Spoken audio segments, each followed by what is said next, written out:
tere tulemast Enrique podcasti.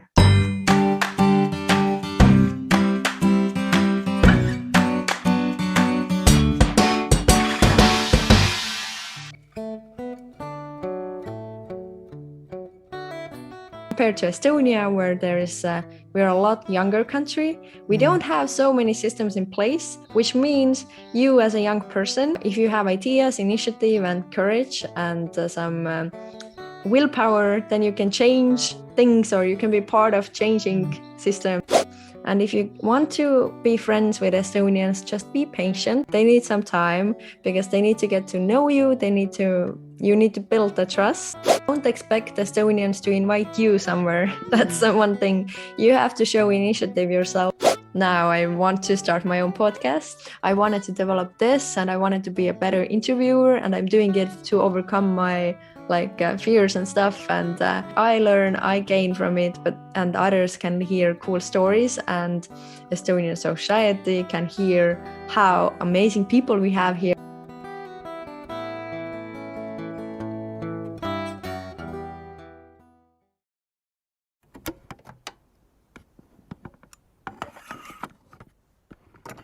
Hello.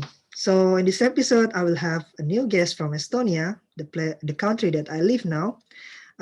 She has a background in product designer, and she also has her own podcast, Found in Estonia. So, hi Tiina. Kuidas läheb? Hi Enlik, how is it going? I am doing good. Mul läheb hästi. So Tiina, can you tell me a little bit about yourself, like where you live now, what do you do, and how was your podcast? Okay, sure. So yeah, as you mentioned, I'm Tiina. I'm an Estonian. I'm living in Estonia, and but I've been living in different places besides Estonia as well. And I've traveled a lot. I love traveling. I love living in other places and learning new languages, learning about other cultures. And that's why I started my own podcast, which is called Found in Estonia. And it's a podcast where I started it with another host. Now I'm continuing it alone, but where we talk usually with foreigners who are living in Estonia and asking them about how is their life in Estonia? How did they ended up here? What was their childhood like? How did they grow up? What are the cultural differences that they see? They have noticed, and so on. And we're actually doing one episode with you and later today. So find this episode and hear more about Enric's experience coming from Indonesia to living in Estonia as well. First collaboration between podcaster for me. Yay! For me, first exactly. time. Yeah. So we will catch up to the podcast of Fun in Estonia later. So before we jump into that, I want to hear how did you grow up? I mean, how was your childhood story? What did you learn during your childhood, which leads you to become you right now? Good question. So I was born in Tallinn, which is the capital of Estonia. I've always lived in Tallinn when I've lived in Estonia, and I have 3 siblings, so two bigger sisters and 1 bigger brother. I'm the youngest, and so we always grew up with this big family life. My parents still have a big garden where we always had to do garden work, doing all in the summertime, picking all the berries. We have a lot of raspberries, strawberries, plums, and so on. And then a lot of flower beds. So we had to take care of those flower beds and cut all the leaves or branches and so on. So there was always something going on in the garden. Winter time, there's a lot of snow in Estonia. So always cleaning the snow and dealing with that. So that was one big part of my childhood for sure. And my father's side of the family is from Saaremaa, which is the biggest island in Estonia. And my grandmother who lived there, she had cows, sheep, chicken, and like a full farm. So when we went to visit her, then I was, I guess, hanging out or helping to take care of the animals. So I've had experiences with garden work and animals, and then afterwards, when I started traveling, then I have a lot of like experience living in bigger cities as well, and like with city life. You still have family in Saaremaa? Your grandpa or? My grandmother passed away, but my father's siblings are still living there and their children. So my aunt and so on. Yeah. For those who don't know, Saaremaa is like Bali for Indonesian. Yeah, the separate island who famous for tourism. Yeah, and so as a person who grow up in tropical country like Indonesia, I'm curious, like, how do you feel when you first touching snow in your childhood? Because we never grow up with snow. So how your experience? So snow for me is just a totally like normal part of winter.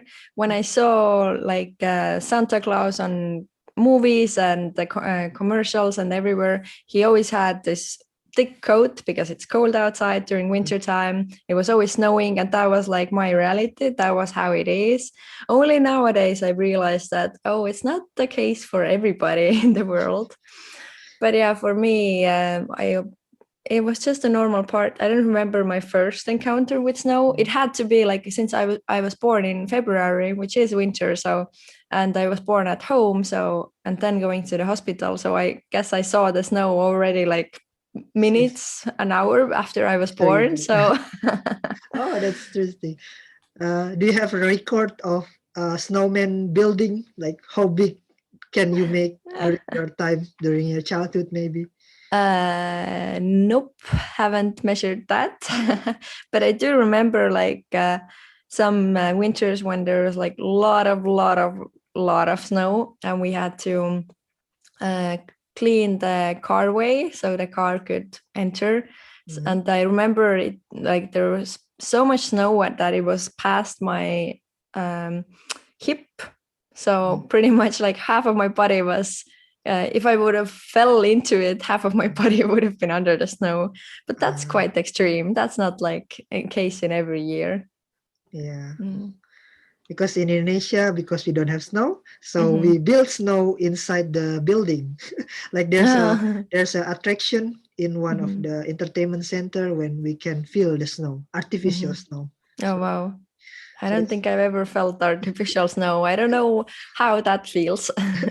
Yeah, but it's still fun for kids, especially because they only saw snow from Western movie. Let's continue with Estonia. What are the things that most foreigner do not know about Estonia?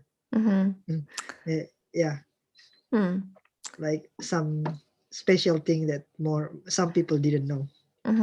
Well, the most common thing when I travel to anywhere, even in Europe, a lot of people first off, they have no idea where Estonia is located.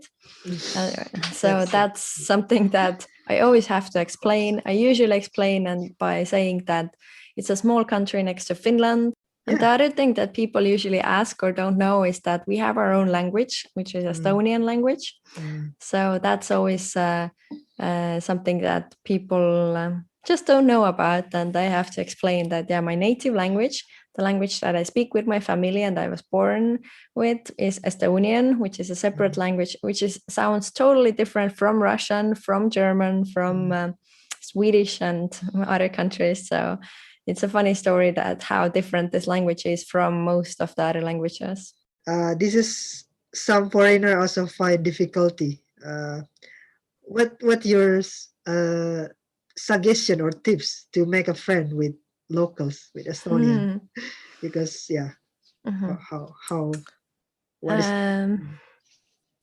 how to make friends with locals?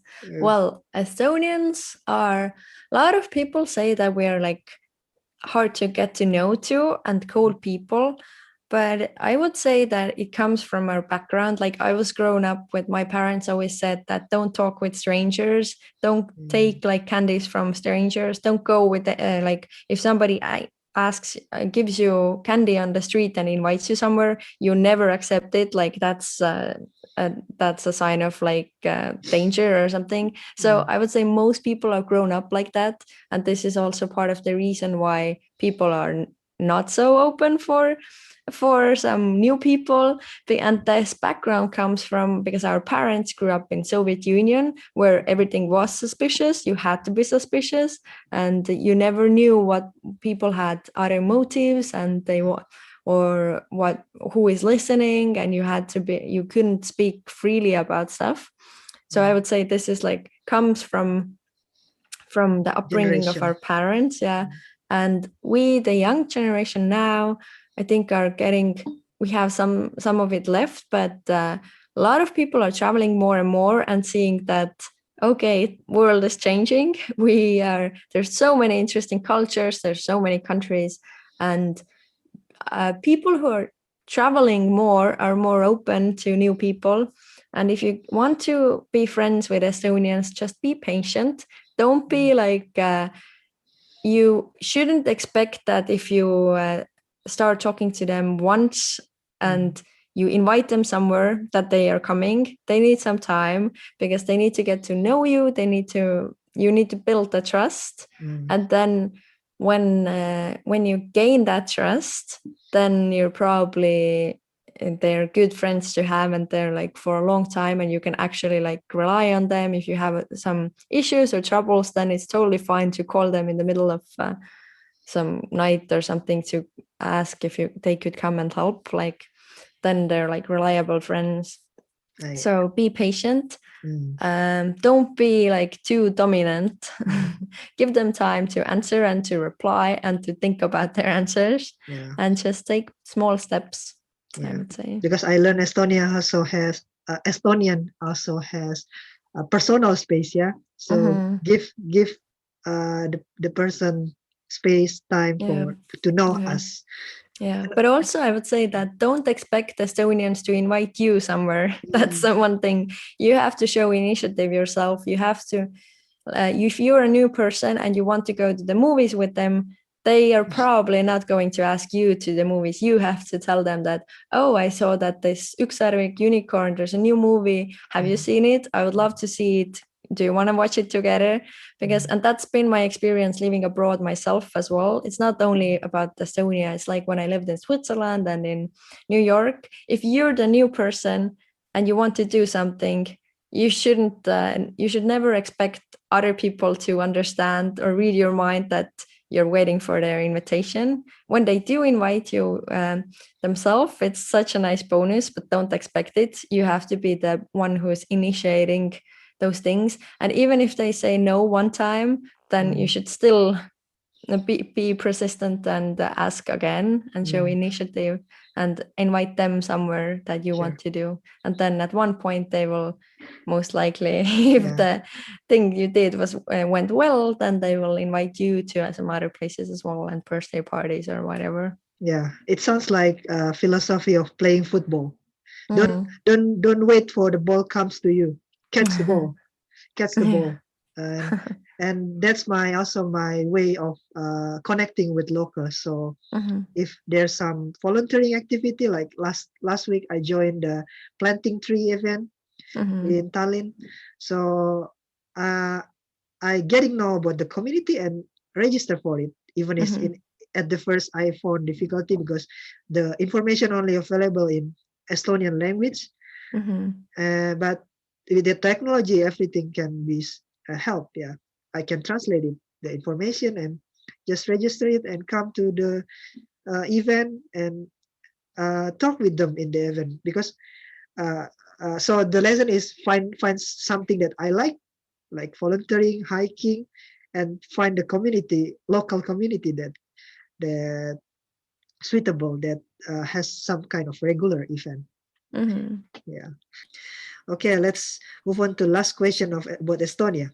Okay. So after you travel a lot to many different countries and you went back to Estonia, what changed your perspective about Estonia? Like how did you see Estonia after you traveled?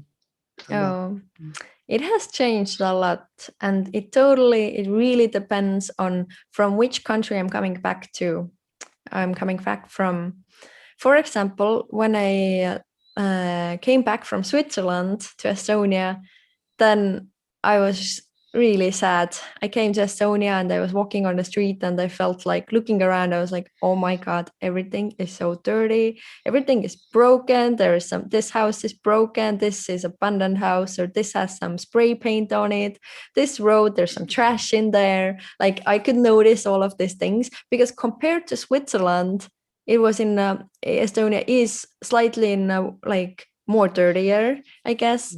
And the nature, like Switzerland has so much like mountains and lakes and like this postcard picturesque views that compared to Switzerland, I felt like, oh my God, I want to go back. This is not nice. But actually it totally depends what you're like comparing it to, because, and then I went to Nepal, and Nepal is a beautiful country, but it has so much trash. There's so much poverty. There are a lot of people who are struggling. There is people who are struggling with their illnesses.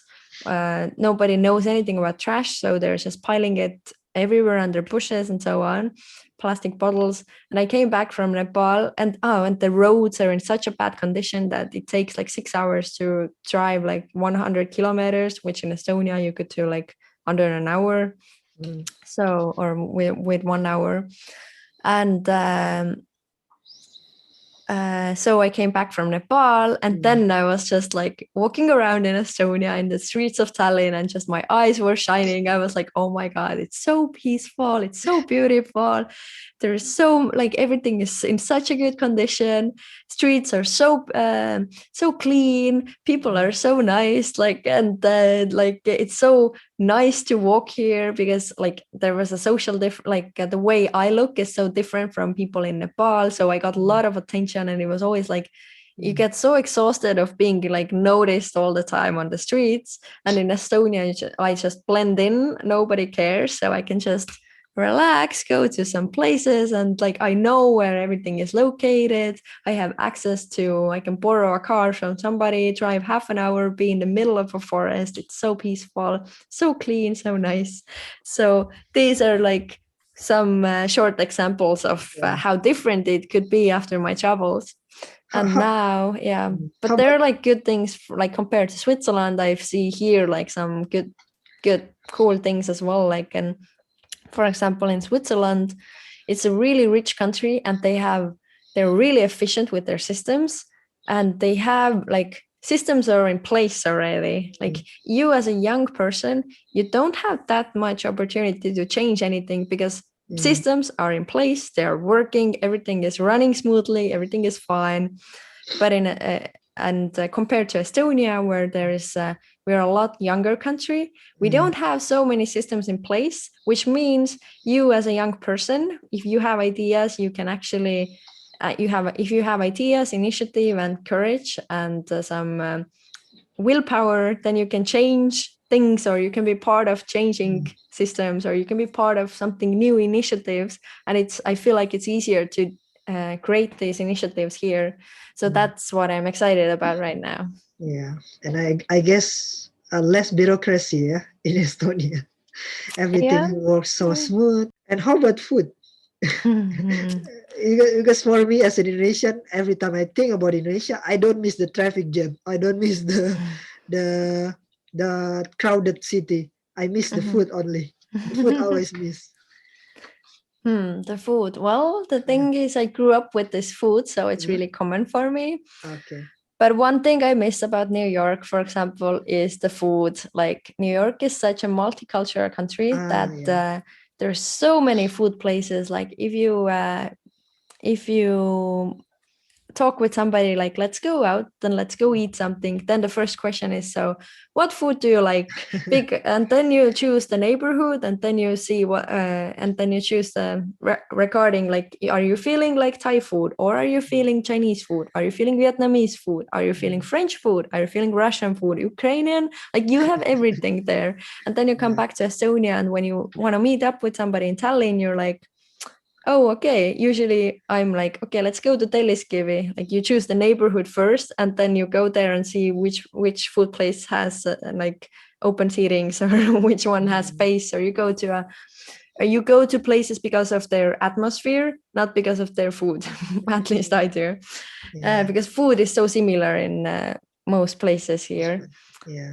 And my mother never used a lot of spices when she was cooking, so I didn't grow up with spices. So I'm quite used to eating this bland food. But I'm super excited. Like when I traveled to Thailand and I saw so many spices, so many different foods, I was just every day like, oh my God, what is this? I want to try it. I need to try it. It looks weird. It looks so strange, but it seems so interesting and excited. And I'm always excited to try new stuff. Yeah. That's you say about Thailand, we have similar in Indonesia. Many different tastes, which is always make me have something like food sick, food homesick.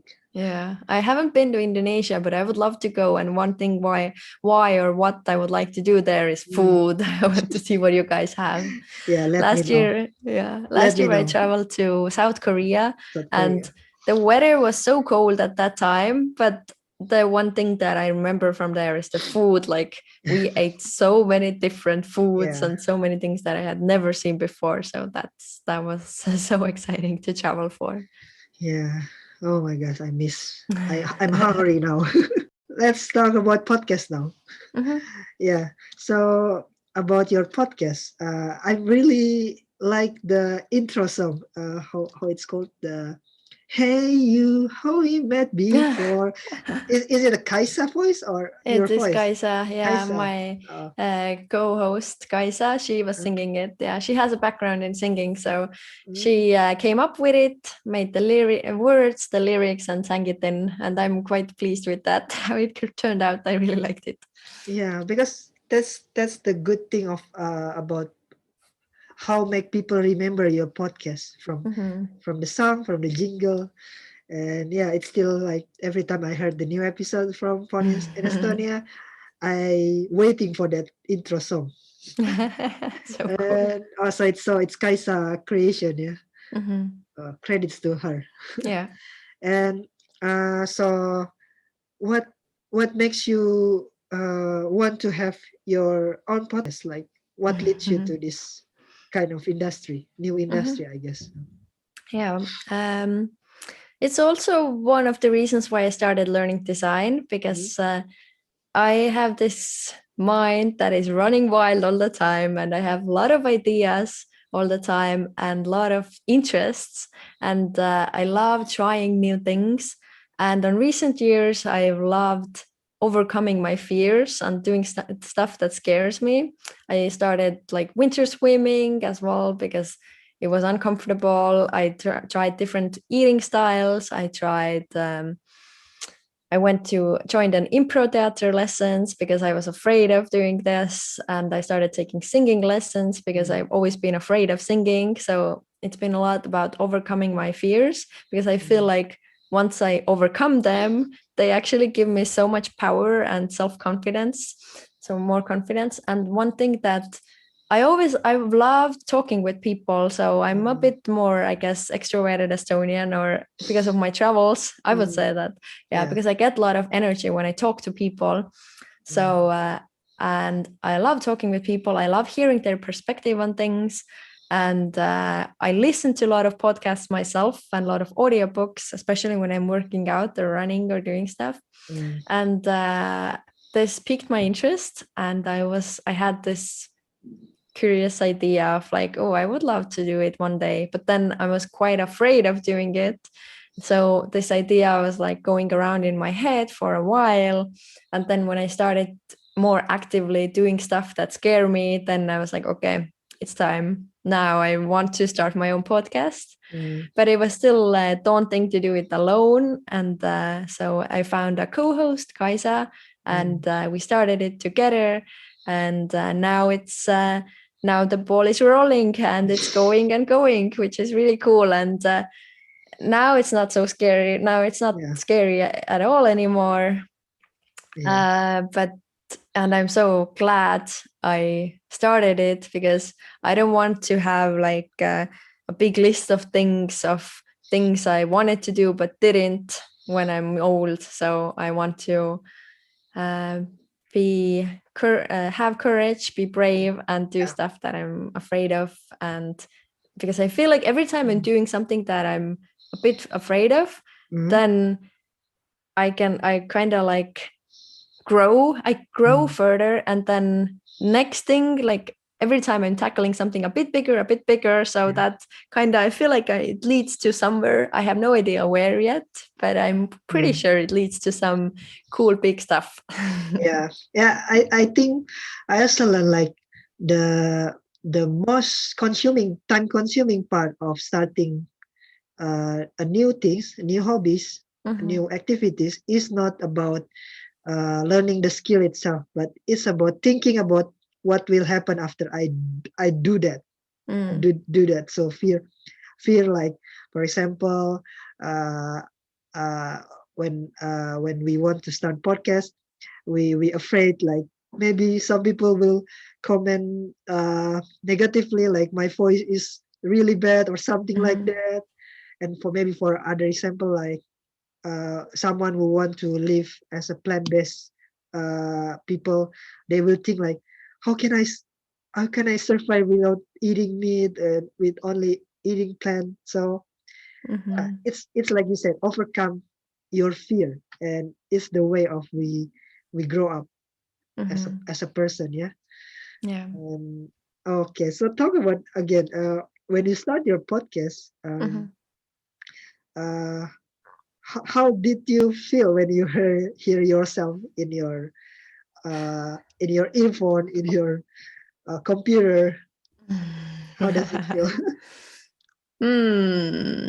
First time it was really weird, and especially because I feel like especially in the first episodes, like I didn't feel that comfortable. I didn't know if I'm doing a right thing or if I should do something differently, which thinking back, or which I now realize that there is no right way to do things. It's like you decide what is right for you. You decide what is right overall. So it just depends how confident you are doing it. I didn't feel confident in the beginning. So that's why it was scary. And that's why I was doubting myself. And when I started talking in English or asking questions, I made a lot of like, I noticed something that I do is like when I start asking question or talking about something, that I might easily like end my sentence in the middle of the sentence, don't finish it, and then rumble something else. And then I had a lot of places like that. So listening to these recordings over and editing it, I was super like annoyed and wanted to edit them super perfectly in the beginning. Like there would be no like these random places. I wanted to cut everything out so nobody would hear those. And now that when the time has gone further, I realized that, okay, people are actually not tuning in just because of hearing my voice and how perfect I sound. They're tuning in for the story and for the guest. So nobody cares if I make few mistakes here and there, or if I end the sentence halfway when the idea comes across. So that's been quite something that I learned in the process as well. Yeah, sometimes the fear itself only in our mind. And also, wait, I blank. No Let me think. worries. Podcast.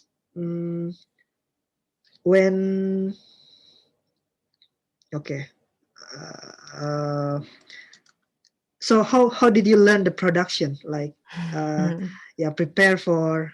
I mean, your podcast is type of interview, like talking with people. Yes. Not a monologue, not uh, uh, just. I mean, you need people to talk with. How you arrange the schedule with them, because I guess it's a sometimes most difficult thing to, especially you have a co-host and you have another guest, so you need to arrange your time with two people. How do you manage that? Yeah, that was the most difficult thing in the beginning to do, because first we had with Kaisa and we were living in different cities and we recorded live in one location.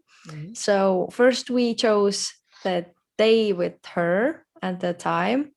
Then, since we didn't buy our own recording gear, we were in the beginning borrowing other studio or finding other solutions, people who have gear and who could borrow it to us. So then we asked when they have availability, when we can use their stuff, had this time slots. We wanted to be efficient, so to record at least 2 episodes in a row with 2 different guests. And then it was pretty much, we had this, okay, we can do it on this date, this time, at those time slots.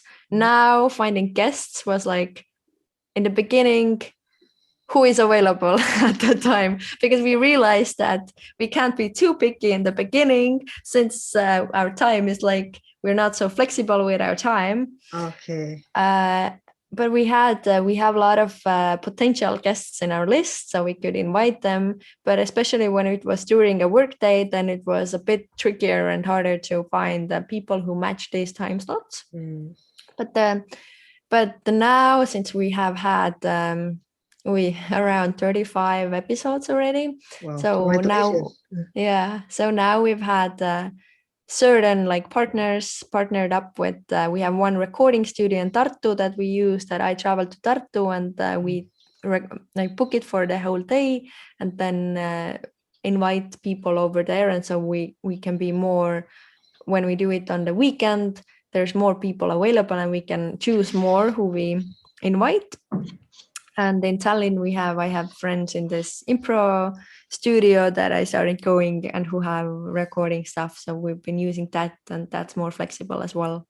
And now recent episodes, I've done recent episodes alone and done it over the internet, over video call. And this seems to be working out pretty well as well. I'm quite pleased.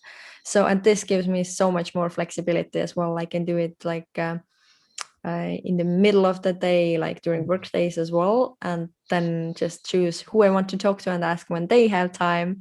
So so things have developed. Yeah, I think, like you said, whatever method that we use, the most important thing is the listener can listen us properly. Yeah. I know with using recording studio is much better because the quality is much better. But if we currently doesn't have that capacity, using the online tools is also help. Yeah. And so you're investing in equipment, in renting a studio, which is wow. It's quite like you work for it as a professional, not as hobbies anymore. Yeah. Kinda. It's or in the middle. In the middle, I would say, yeah, because like using this studio stuff, I've still come to realize that there's more to just pushing play or record on this microphone. When people are talking too far from the microphone, or when somebody's phone is starts ringing, or there's some background noise, then the quality might be even worse than on the video call.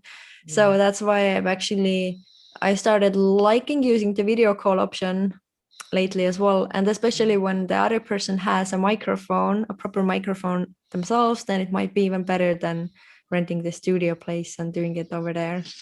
And have you experienced like technical problem, like you just want to start and then everything somehow didn't work?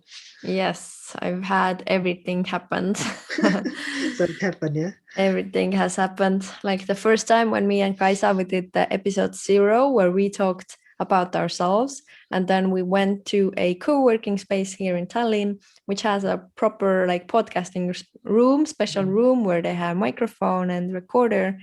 We went there first time and we sat down and we had booked an hour and we pushed record and nothing happened.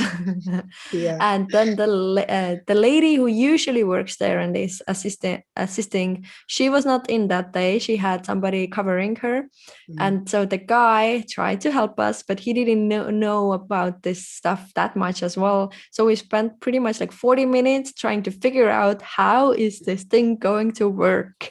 And then after 40 minutes, we were like, oh, of course, there is a small button behind this box somewhere that you have to push in, and now it's working. So that was one experience. And we've also had like done full interviews. And then later, when I start to listen to the recording over, I noticed that, okay, we had 3 microphones, and one of the microphones, what the guest was using, the quality is so bad, the settings were so wrong that we couldn't use these interviews and we had to re-record them. So that has happened.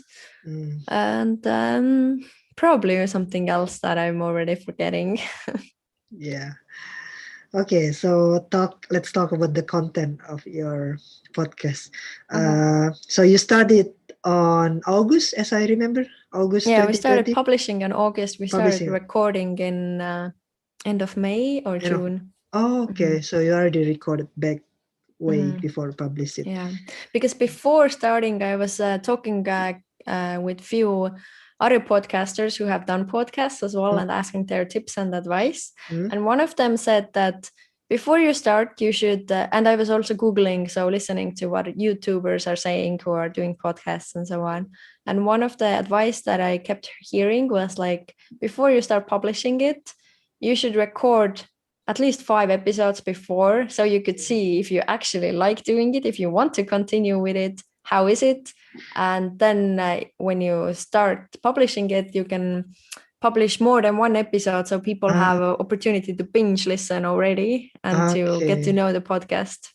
And you can make it regular release, yeah.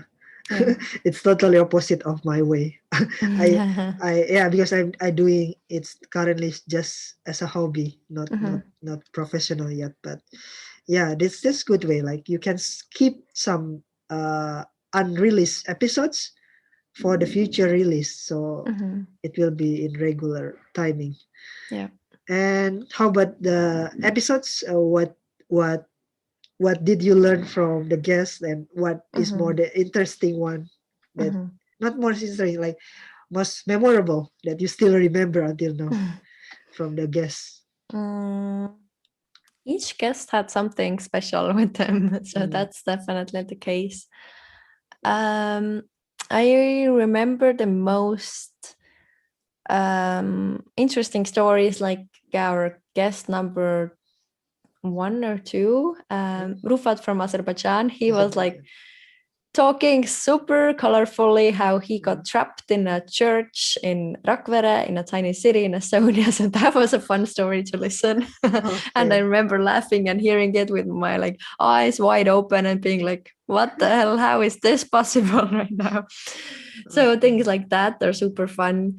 Then I remember we had one guest from Shahab, whose background is Iran and Cyprus, and he was super accurate talking about his work. He has a lot of achievements. He is doing outstanding stuff and cool stuff that he was talking about in the AI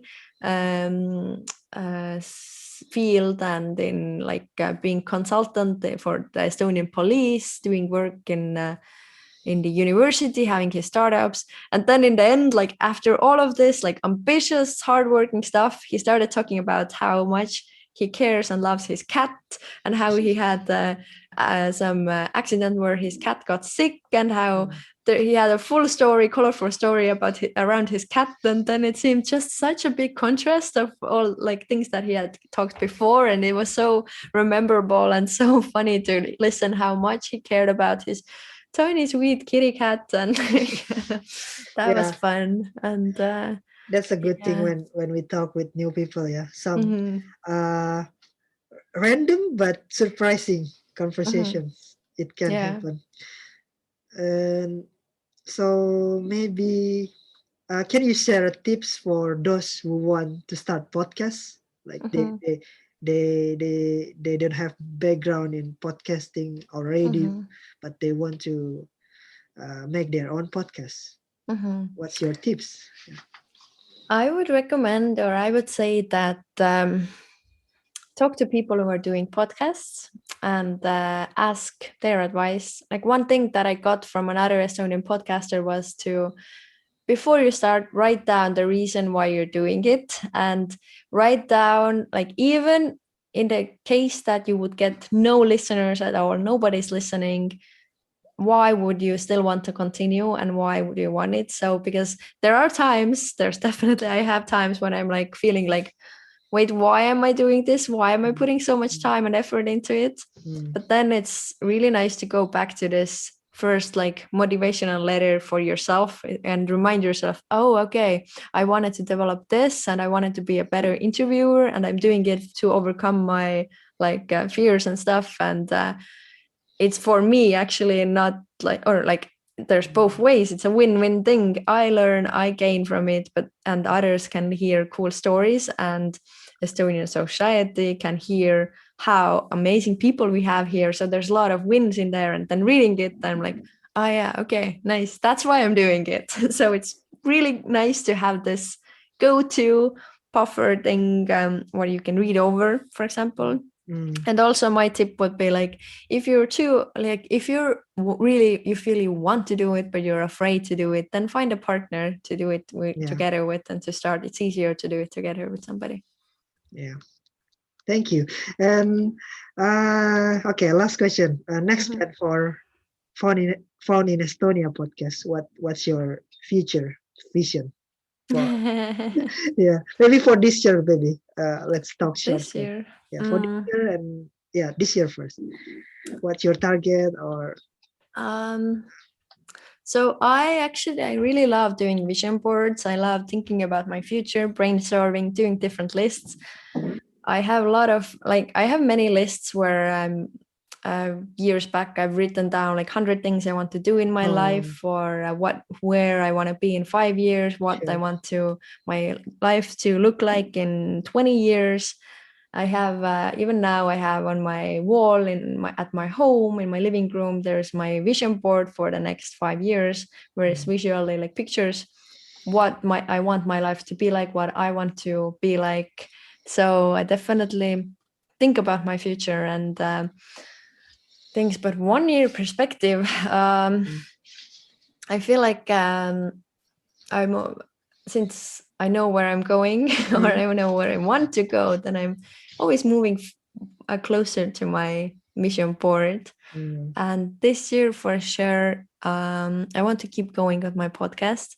I want to, at the moment, I'm actually developing a board game or card game to implement or to it's for my podcast listeners and for foreigners who are living in Estonia. I wanted to create something. One of my goals was also to connect them. Connect them, to make some events with them, to bring them together and connect them with Estonians, so the expats and the Estonians be part of this connecting point, and also to hear what are they struggling with and see if I can offer value and bring something to the market that can help them with that. And what I'm hearing a lot is that people are struggling with the language skills, learning Estonian, getting to know Estonian people, learning about the Estonian culture.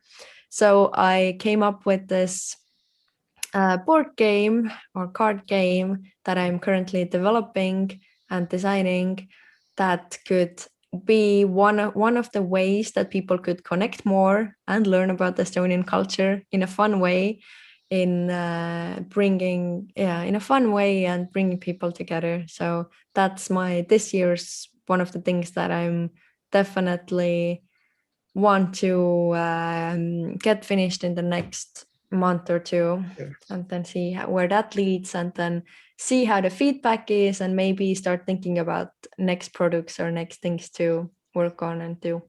That's awesome. Okay.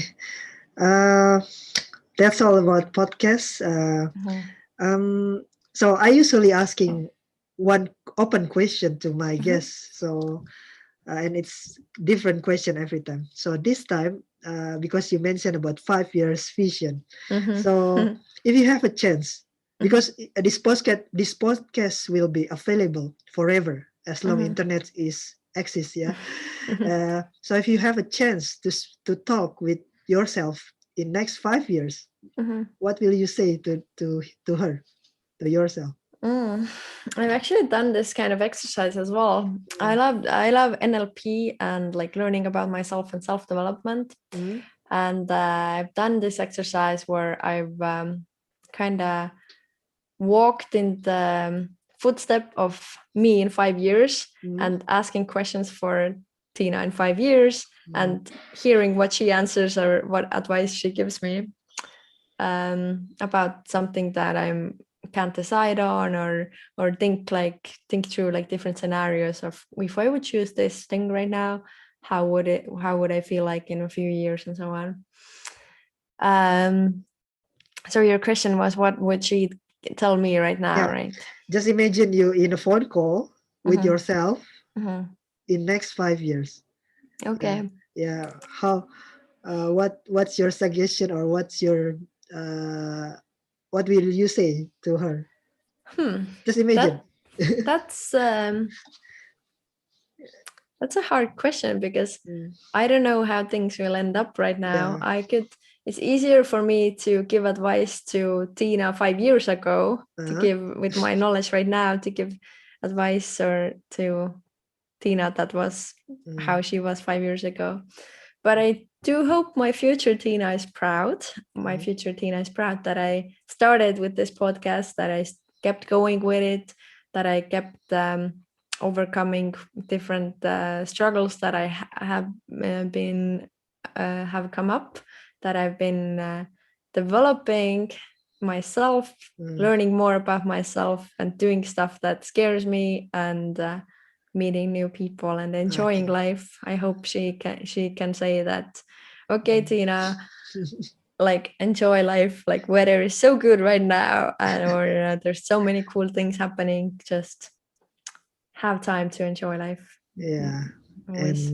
And remind her we survived this hard situation. 2020 is mostly hard situation for us, but we passed it. Okay. Tiina, thank you very much for your time. And before closing, maybe I want to give you a space to share about how to reach you, how to find your podcast, and anything that you want to share to our listeners. Cool. Thanks for having me. It was fun. And I also wanted to say that I will be making a Found in Estonia podcast episode with you, Nick. So you can hear more about your podcast host. So find Found in Estonia podcast on Apple Podcasts, on Google Podcasts, on Spotify, or on Anchor or other places where you get your podcasts. And you can also find it through the website foundinestonia.ee. You can head over, you can see which guests we've had, read a small overview of them. You can join the email list so you will know when the board game comes out.